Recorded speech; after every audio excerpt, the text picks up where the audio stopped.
Hi everyone, how's it going? So today is going to be another video of testing the Mac Ultra 800 gigabytes per second RAM versus the 5090 on that model loaded up, taking about 27 gigabytes of VRAM. Obviously, because Windows itself, it is on a Windows computer, it's going to be taking a bit of VRAM as well, about 3 gigabytes or 2 gigabytes. Go ahead and put it into a Linux system. You'll probably be getting an extra 15 to 20% speed boost of whatever you see here on the 5090. I'm going to say hello, and hopefully these two models are warmed up. And you'll see them start syncing. The 5090 finishes right away.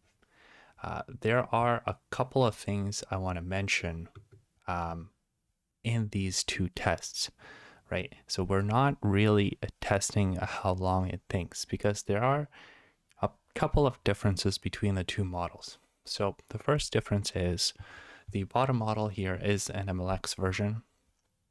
The top one is a Q4KS, and these are just the ones I have on hand.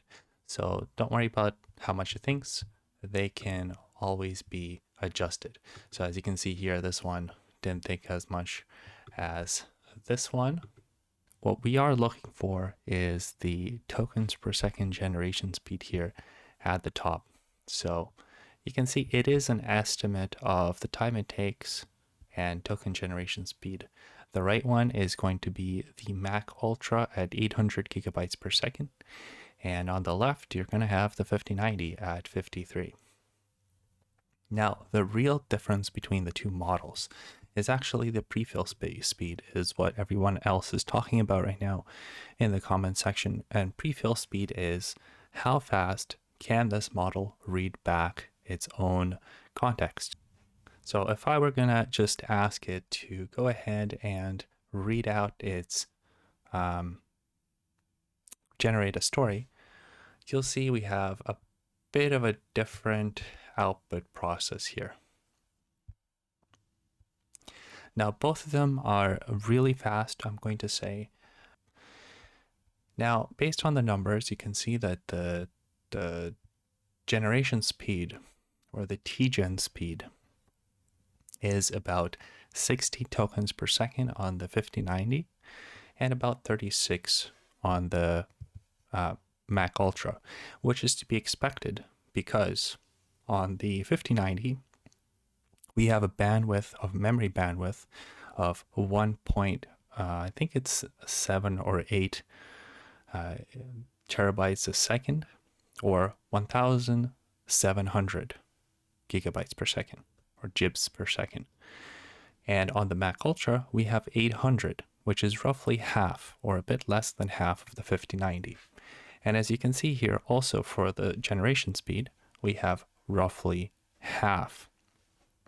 Now, if we're just going to be looking at if you're going to buy a 5090 for, let's say, $6,000, or a Mac Ultra, the lower end configuration for, $6,000. Now, the cheapest one you can get for $2,700. But we're going to go ahead and compare some things here.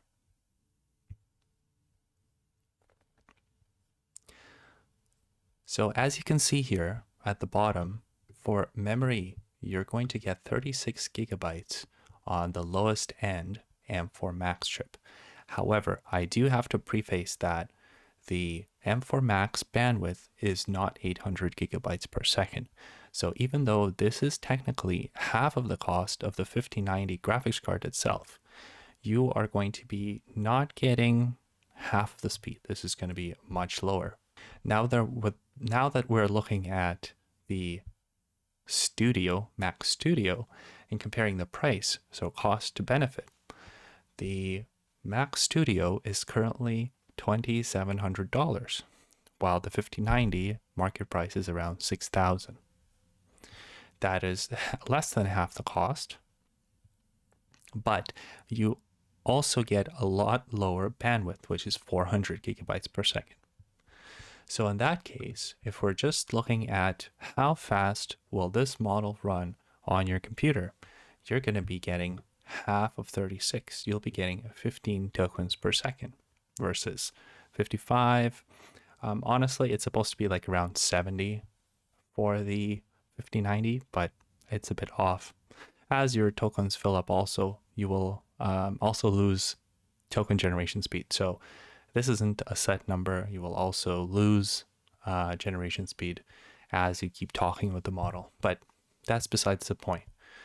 The main point I want to show you guys is for $6,000 of a Mac Studio Ultra, and remember, you don't need another computer. You just have a full computer here. You are getting 800 gigabytes per second memory bandwidth. And in this base model, you'll be getting 96 gigabytes of VRAM. You can also get up to 256, but if we're comparing pretty much the same prices, and I will show you how much a 5090 costs right now.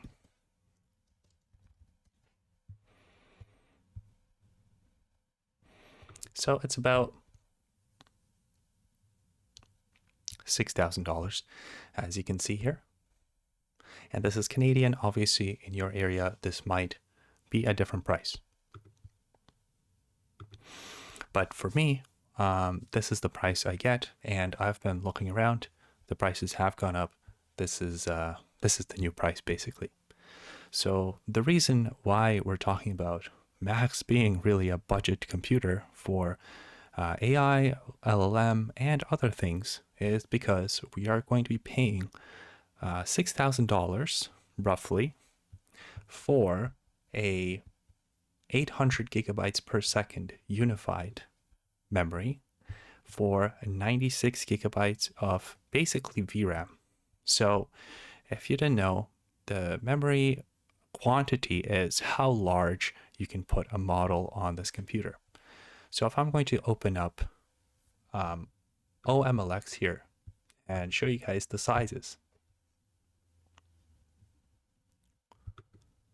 So as you can see, the one we have loaded up right now, and I show you guys it runs at about, 36 tokens per second generation speed.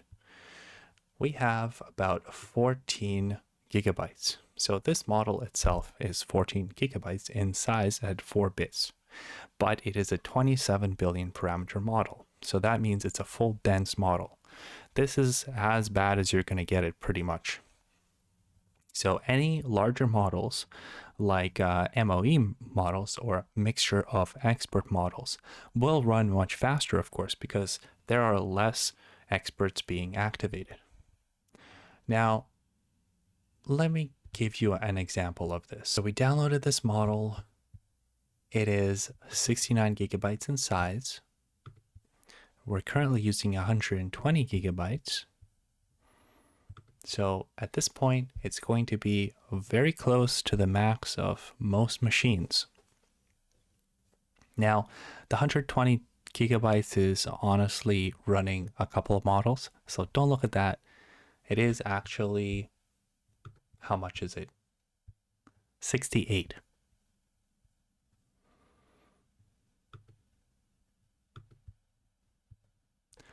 All right, so as we can see, 61 tokens per second T-Gen speed, and on the 5090 we have about 66. So it is basically a model. They're both 4-bit. We have a 122 billion parameter model on the left and a 27 billion dense on the right. Now they're both, kind of the same in quality. I would say 27 billion is a bit better in quality, but that is an anomaly. Normally, model providers really focus on this 122 billion parameter. And that's because you have,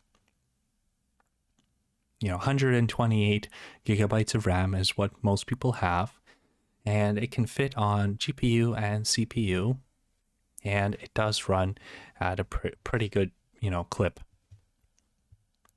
Now, just remember, if this model were to be loaded on the 5090 plus CPU, you will be paying quite a bit of a penalty from the CPU speed.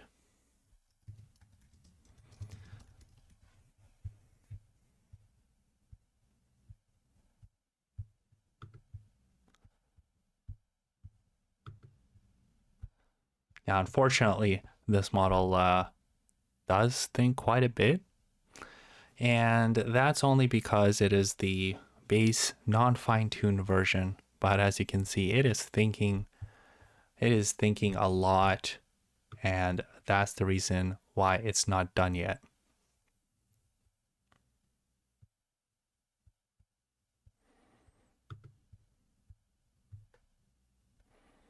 Well, the amount of tokens it's generating is insane.